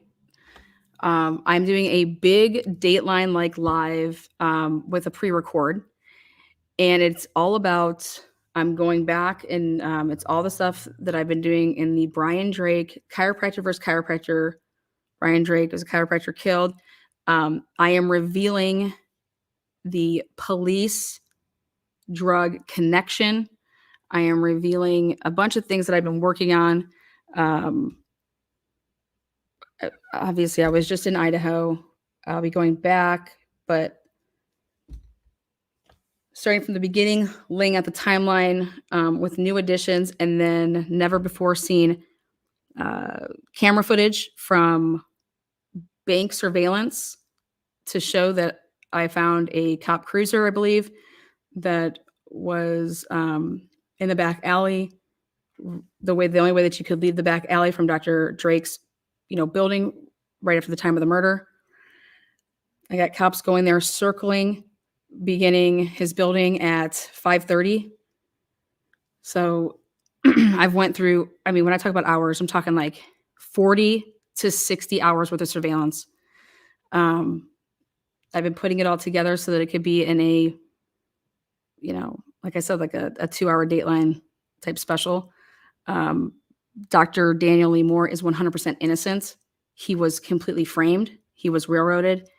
And we want to talk about conspiring. We want to talk about a wife receiving $1 million life insurance check within 3 weeks. Who has ever heard about getting their life insurance check in 3 weeks? Well, this woman did it. The murder was on March 12th, 2020. She had her check April 1st, 2020. You have eyewitnesses that are giving a clear description of one of the last people to see Dr. Drake. He was never questioned. He was never interrogated. That's the eyewitness that they saw like running from the building. You have 911 calls that have been messed with. You have a timeline that has no paper trail to be proven true, except for a wife saying that she was on the phone with her husband from 7:17 until 7:26, and that she then heard her husband say, "Ow, I just was shot. Ow." And then he just falls down and dies through a window.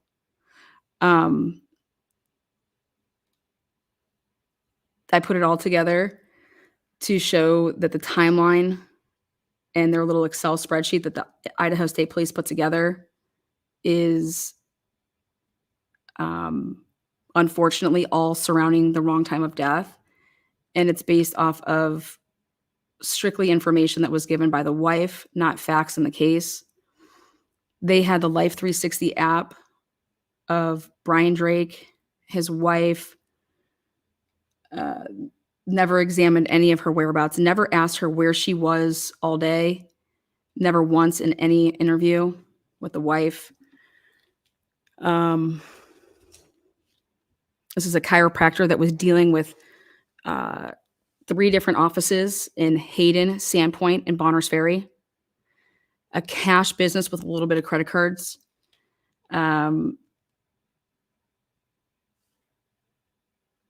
This is a chiropractor that was a womanizer and had to keep bouncing around from different practice to practice because of him trying to fuck his patients, he would slap women on the ass that he worked with. So much so that I have the interview of a woman by the name of Lacey, who tells the police exactly her encounter with this man while she was an assistant to the other doctor, other chiropractor in their building at the time. So this has it all. This has sex, drugs, cops, corruption, framing. This case shows you how the Idaho State Police operate and how they go about their investigations, and that they are either that inept or that corrupt. You can pick. But at the end of the day, another doctor's life has been completely ruined because of the police and because of Jennifer Drake not being honest. And that's the wife of the chiropractor, Brian Drake, that was murdered.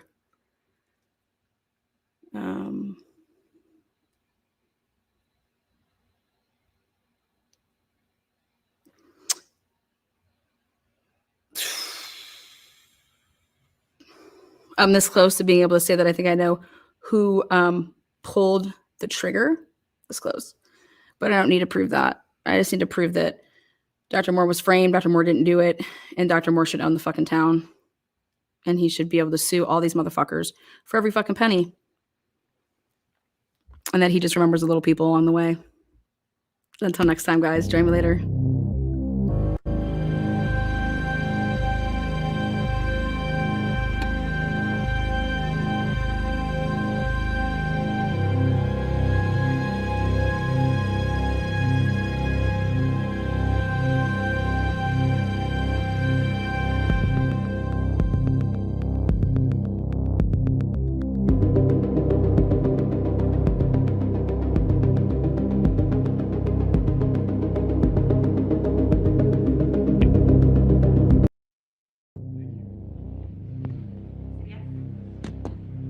Good afternoon. I'm Ted Williams, Fox News.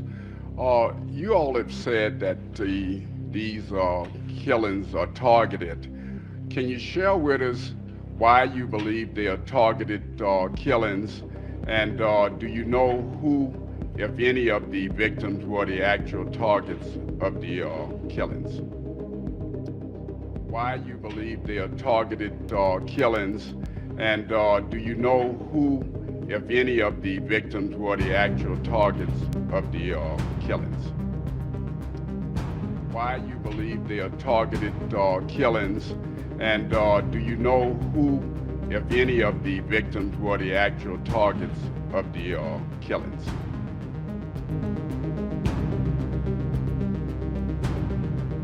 We stated earlier in the previous press release, or press conference, we believe they're targeted because we take a totality of all the circumstances that we're looking at.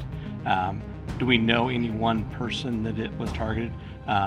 We're not able to say at this point in time due to our investigation, but we still believe that.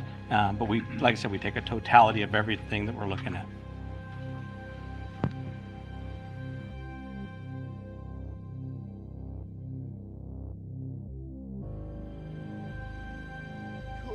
Let me just take you back to Sunday morning about 1:45. At that time, all 4 victims are back in this house. Now, there are 2 entrances to this home. One through that front door that has a coded lock. We've learned that at times that coded lock would be left off because a lot of people would come to this location for parties. And then there's a sliding back door. And Lawrence, there were 2 individuals in this home that was left untouched. Somebody the next day, around 9 hours after this incident was supposed to have taken place, called law enforcement. When law enforcement got here, they found that the door was unlocked. There was no forced entry. But, Lawrence, I can further tell you, at some stage there was an autopsy performed. The medical examiner said that there was blood all over this place, all on the walls, on the floors. It was a very vicious attack, and the weapon that the medical examiner said was a knife. All right, guys, if you guys are sticking around for the bonus, here it is. 30 minutes of the Idaho 4 case. Again, really quick, this coming weekend, there's going to be a big live on Saturday night. Then on Sunday night, it is a big live. I like to do my big lives on Sunday nights. Idaho 4. I am going to reveal my Excel spreadsheet timeline of events the way that I see them, the way that the evidence, if you were to argue, you could argue it and have merit. Why did Brian Kohlberger ever say that he was driving? Why didn't Brian Kohlberger just say that he was sleeping? Like anybody else would be sleeping at 4, at 3, at 5, at 2 a.m. Why wouldn't Brian Kohlberger just say that he was sleeping? No. Brian Kohlberger, and through his defense attorney, said that he was driving. Driving. Why? Why say that? Why say that he was driving?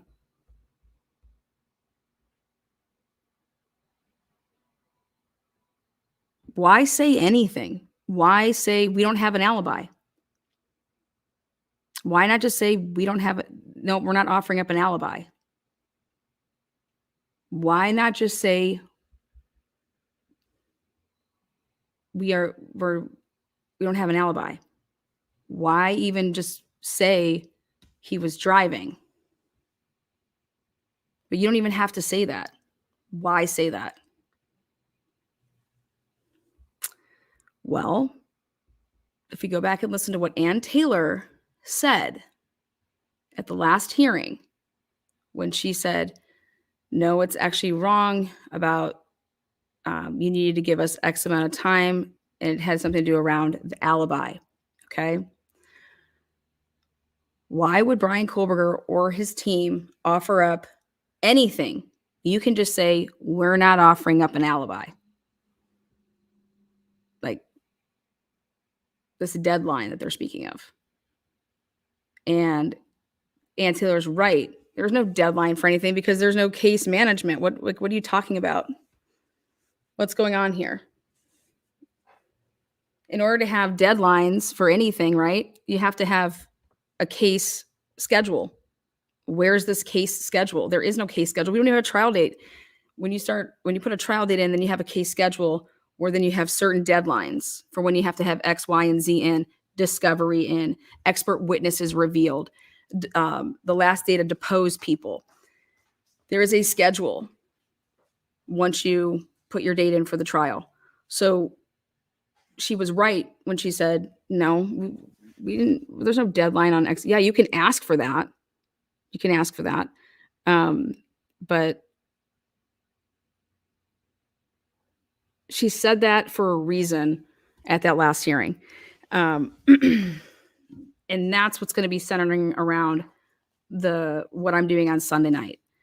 The Idaho 4 case, I hate to say this, but we've been saying it here on this channel since the moment that Brian Kohlberger was arrested, revealed, and the probable cause came out, which was, how did you get to Brian Kohlberger? Okay. How did you get there? Ann Taylor makes it known again. The more I look at this and the more I'm revealing more and more discovery, and we're going through stuff, and then we're comparing that to the probable cause, we have more and more questions each and every time, and it takes us further away from your probable cause. Now, you can either believe that Ann Taylor's blowing smoke up everyone's ass, but the reason that I don't believe that is because I've said that for how long? I'm not fickling back and forth. That's been my stance since the probable cause came out and since I started plotting stuff on huge whiteboards and big old demonstration boards. It didn't make sense. It didn't make sense. There wasn't enough in there. And to me, it looked like they worked backwards. And they absolutely did work backwards. They worked backwards from having a name and now make it fit. And how did they get that name? Everybody kept saying, how do they get that name? Well, they're saying we got that name through IGG. That's how they got that name. And that's why the work is exactly that. They worked backwards then to make Bryan Kohberger fit from this alleged matching up his name because of the DNA that they went ahead and used a third-party lab, the FBI, but they're not going to reveal any of this, right? She had to go and have an in-camera review with the judge for them to say, okay, we're going to turn over some stuff, okay? But everything that we've said here has been true. They worked backwards. They worked backwards in this case. They had this name, and now they have to make it fit. Lana and Ann literally said the same exact thing. 100. How did you get to my client? How are you here at Bryan, Kohberger? And that's why they've been asking. And right there at the end, she says she wants this. I want the prosecution to lay out how you got to my client. Like, what is your case here? Did the IGG come? Did the car come? Remember, that's supposed to be an investigative tool. You don't just go and jump to that. And now, okay, we have this name. And why I believe that Ann Taylor has to go back 3 generations and talk about Bryan's life and everything. They need to ask around who ever used any of these third-party. Wouldn't you want to ask that? Hey, mom, dad, did you ever use any third parties to turn your DNA in and see where we came from and shit like that? Wouldn't you want to go around asking all the people that you were related to see what type of possible hits in the strands and how you could connect to Bryan Kohberger to even be able to do that? Well, that's the first thing that I would do. How about if you have the data, if it was turned over to Ann Taylor, why wouldn't Ann Taylor then just turn it over to somebody that does IGG and says, here, put together a family tree, and I want to see how long it would take you? Don't know if that's happened. But bottom line is that this case was worked backwards. But something that's interesting that if you go to what Chief Fry says right here.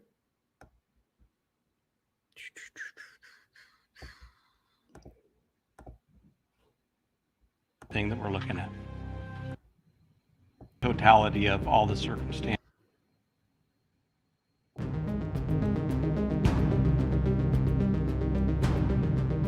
We stated earlier in the previous press release, or press conference, we believe they're targeted because we take a totality of all the circumstances that we're looking at. Do we know any one person that it was targeted? We're not able to say at this point in time due to our investigation, but we still believe that. But we, like I said, we take a totality of everything that we're looking at. Okay. So what did they have at that point when they're able to say that we took a totality? They've been saying it was a targeted, isolated event incident since the day it happened. Okay. So you couldn't have taken a totality of fucking dick on day one because there is no totality of anything at that point. Okay. You had to send a team of forensic people back in a second time, and that's when you gathered another 10 pieces of evidence. That would be the totality of things as well. So this whole a totality, we know the dates that they went ahead and did these pressers, the 16th, the 20th, the 23rd of November of 2022. So again, I did a timeline, and it coincides with search warrants. And so I'm going to reveal this spreadsheet, and it's going to lay it all out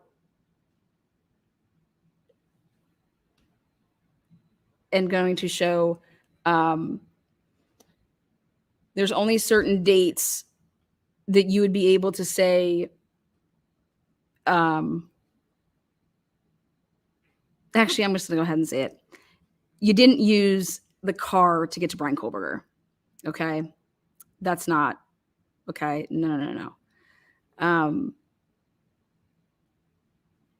The video that you gave the FBI, it has to be that shitty of a video. Because after doing hours and hours and hours of surveillance, I could tell you what is good video and what is shitty video, depending on the time of day, meaning during the day or if it's at night. During the day, you're going to get a hell of a lot better of video that you can look at. So you could say what color something is, what make and model, right? If it's darker, it's shittier. That's just how it rolls. But it was that bad that an expert isn't going to say a 2011 to 2013 white Hyundai Elantra. Okay. And then look at the same video and all they're going to do is just extend the year to 2016. No. You would either erase out 11, 12, 13, 14, and then you would say 15 and 16 because it's that difference of a car, or it's that shitty of surveillance that you have to go this wide with it because you can't see the small changes in the vehicle. It's just not able to be seen in whatever it is that you're looking at. But they never changed the vehicle on WSU's campus. They never changed. That was always a 2014 to 2016 white Honda Elantra. You want to know why? Because it's a completely different video, right? And they never went ahead and changed that. Why? Because I believe that is Brian Kohlberger on the WSU camera driving.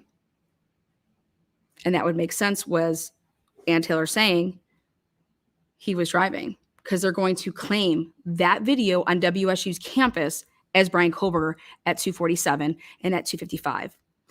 And then what they're going to claim is that the killings were at the same time almost, or just there minutes after 2:52 and just a couple minutes after. And that's when the killings were. And Brian Kohlberger's there and the killings were then. And they're going to have an ME that is going to box in the time frame of 3 to 5 p.m. That's the time frame that they're going to give you on when the deaths happen. I don't think they're going to be able to pinpoint any closer than that. They're going to give you an hour.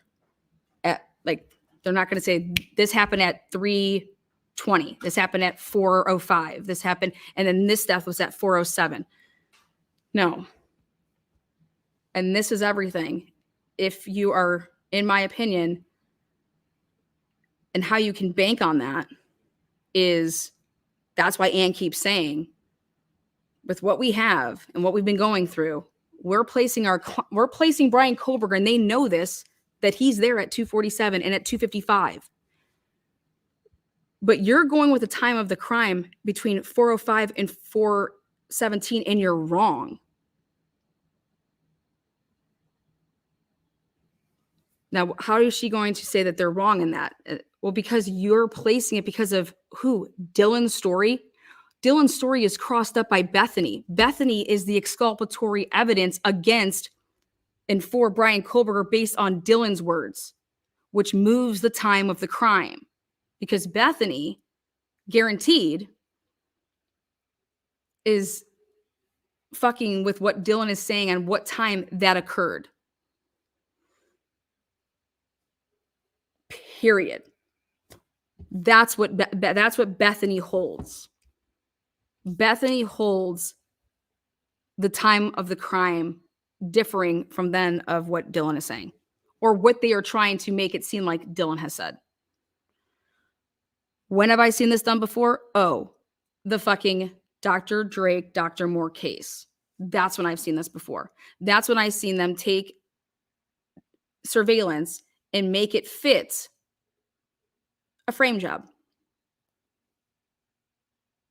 and centralize it around one person's statements, which is Jennifer Drake saying she was on the phone and that's what was transpiring when she was on the phone at 7:17. Fuck you. We don't know that. That's what she says. And she'd be lying. I've talked to numerous people that said if he had his phone on him and if he was shot, he would have had at least 5 minutes to make a call to the police, to put himself in his vehicle to try to then drive himself to go and get help. And did he attempt to do that? Speaking of Brian Drake case. But this timeline, that is why I believe that they offered up that he was 100% driving at the time of the crime. Because they're going to claim that vehicle on WSU's campus, which is a different vehicle than the expert then identified on Moscow's campus. So you identified two different vehicles, one of that, which is Brian Kohlberger's, but that vehicle then cannot be the vehicle on Moscow's campus. You understand that? And that's what they're trying to sell us on. They're trying to sell us on that the WSU car is the same car that is seen on Moscow's campus. Is, you know, the surveillance that they have on Moscow's campus is the same as they have on Pullman's. Wrong. Those are two different vehicles. That's how they're going to say, so then you're not placing Brian Kohlberger over there because it's not the same car. Find a new car. You understand? It can't be. And you have the FBI that fucking is your witnesses. You're the ones that did all this. You identified that car. What is it? This. Did you ever change it? No. When did they come and approach you to have you take another look at this one? Was it after my client's name was revealed? And the answer is yes. So they knew what he drew. Okay, now here, we're going to have you look at this again. Could it be this? And that's what they're going to say. Yep, that's the time. When were you approached? Oh, this date. Okay. And you already knew that my client. Okay, yep. Not meaning the FBI knew, but, you know, Moscow, that they knew. And whoever was running the investigation, Idaho, ISP.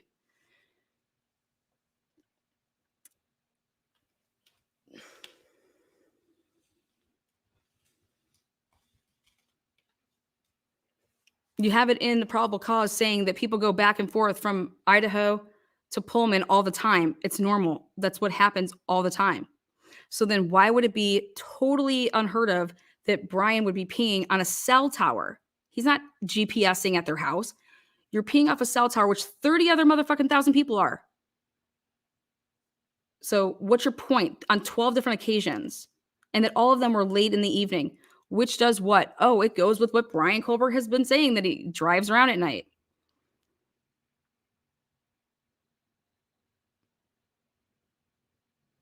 I was just out there. There is no service out there. It's shitty. It's spotty. It's fucking shit. Why do you think they got that huge ass grant? Millions upon millions upon millions of dollars to fix all their cell site, all their cell service out there.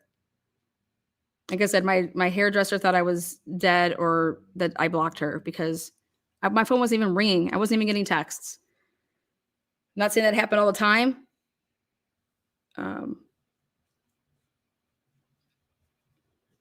So this, oh, he shut his phone off. No, I want to see an expert show that. I want to see an expert get up on the stand and say that he physically shut off his phone here, he physically shut off his phone here, or did it die, or what, or did it just lose service? And Ann Taylor said, we need to go get the expert witnesses for X, Y, and Z. And that's what she's going to go and get. She needs the people that are going to look at all the data, break it on down to say, okay, if they can truly show when you turn your phone sideways and stuff like that, and they could tell you if your phone died or if you physically turned it off and if you turn it on. But you're going to do that. Ann needs to do that with not just Brian's stuff. She needs to do that with Bethany's, Dylan's, and then the 4 victims.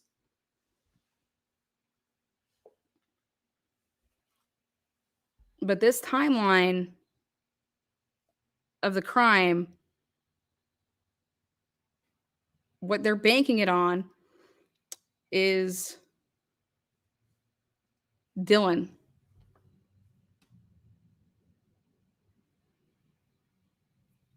And Bethany is the one that's going to be saying that she said this, which was different than what Dylan said. Fuck, what if she says, I didn't even think that Dylan was home?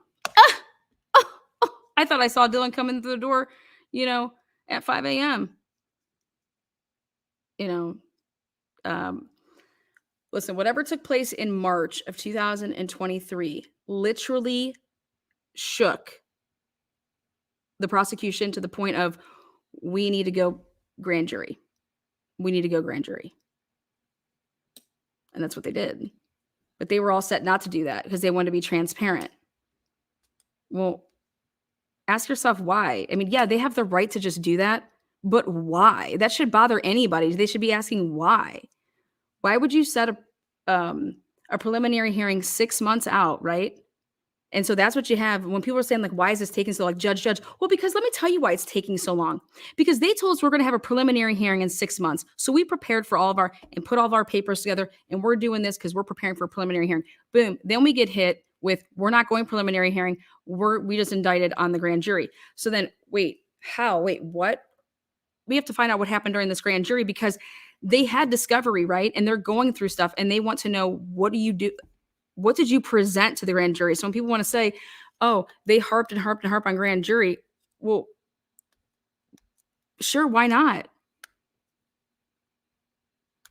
I want to know what was presented to the grand jury. I want to know what instructions were given. Challenging the way that the grand jury, looks at something based off of like forever ago. Yeah, like I don't care so much for that argument.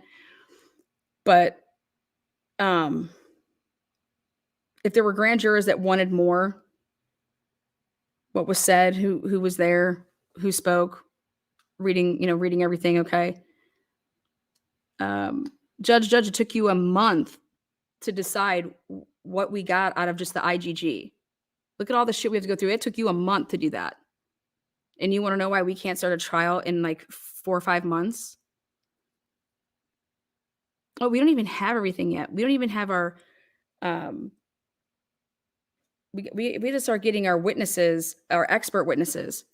And then here you have Bill, and it's like Bill had no argument to it. He's like, yeah, there's a ton of stuff. Yep, that's probably right. That's probably right. Summer of 2025. You know why he was agreeing with that? Because he wants to keep it in Latah County. And they can only have a summer trial.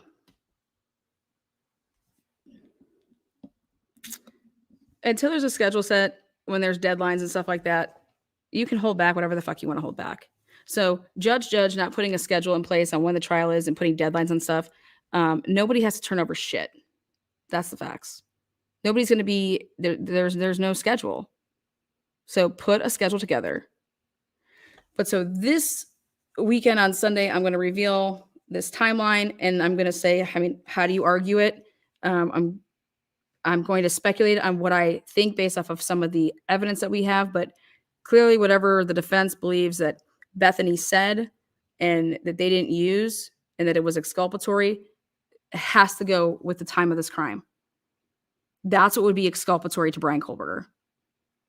Because if he's on WSU's campus at 2:55, 2:57, and in that vehicle that they say is suspect vehicle 1, and that time of that crime is allegedly happening at 3:15. Well, how was it Brian Kohlberger then? And that's being said based on what if also Bethany says that nobody actually got the DoorDash, nobody picked it up, like it was just sitting outside, and then when they came in, they grabbed it, they threw it. What's that DoorDash say? Does that DoorDash say that they handed anything off, or did they just leave it at the door? DoorDashes don't hand you food, guys. DoorDashes leave it at your doorstep. DoorDash. They drop it at the door and then they dash. They do not hand you. You have to specifically ask for that. And even then they have to, the chance of them even seeing that little note, no. They put it there, they take a picture, they send it to you. And then occasionally what they'll do is they'll hit the doorbell. So,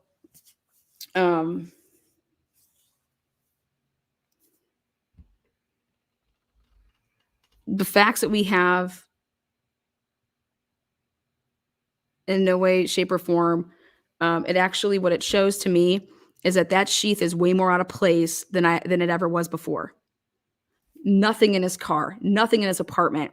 That sheath gets way more and more out of place the more you go down a checklist of what should be there.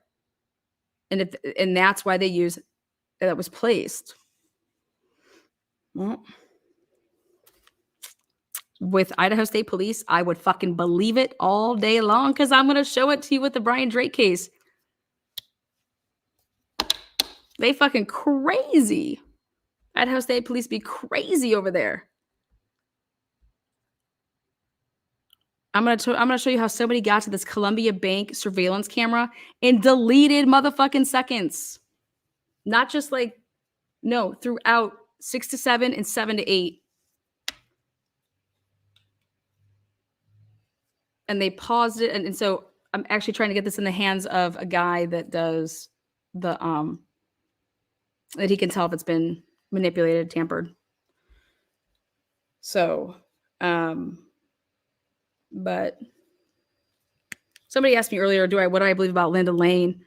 I think Linda Lane footage is 100 as far as, but Linda Lane footage, you watch that, there isn't enough to put anybody behind bars. Linda Lane footage shows you nothing in terms of like that you could physically use it solely. And Linda Lane footage does not show you a white Honda Elantra. Linda Lane footage does not show you Brian Kohlberger. Linda Lane footage does not show you any of the victims. But Linda Lane footage 100% can be used for, I guess you could say the noises and the type of movement. I would really like to look at those flashlights. You guys laughing about bugs. I mean, I don't know what bugs you think are out in fucking December when it's freezing cold. No, sorry. I disagree.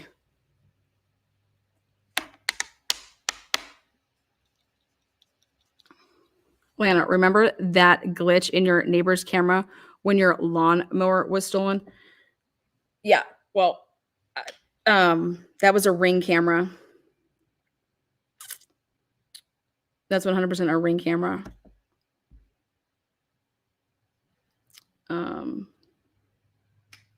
This is a 24-hour surveillance camera that like Ring is going to pick up when there's like what do you call it, movement, and then you decide how long it rolls. So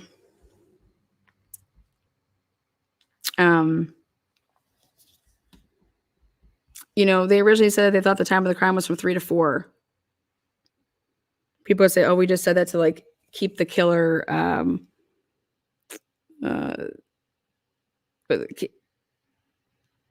keep Brian thinking that we think it's that time, but really it was this. I mean, they said it was 3 to 4 out the gate, like day 3. Well, if they knew that it was Brian Kohlberger then come on, man. And the more and more that I hear how they didn't interview Jennifer Drake until 3/16. So them interviewing like Dylan and Bethany when that took place, and yeah, they brought Jack and allegedly that night or whatever. They say that they do multiple interviews, and I can't wait to see the dates on these interviews. I cannot wait to see the dates on these interviews. But tomorrow night, be here. Saturday night, be here. Love you all. Enjoy you.